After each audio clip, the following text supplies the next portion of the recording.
ఆలగడ్డకి చెందిన ఆర్మీ జవాన్ మృతి.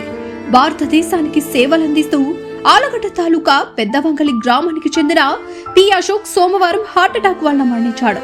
అతన్ని రేపు స్వస్థలం పెద్దవంగలి గ్రామానికి తీసుకురానున్నారు.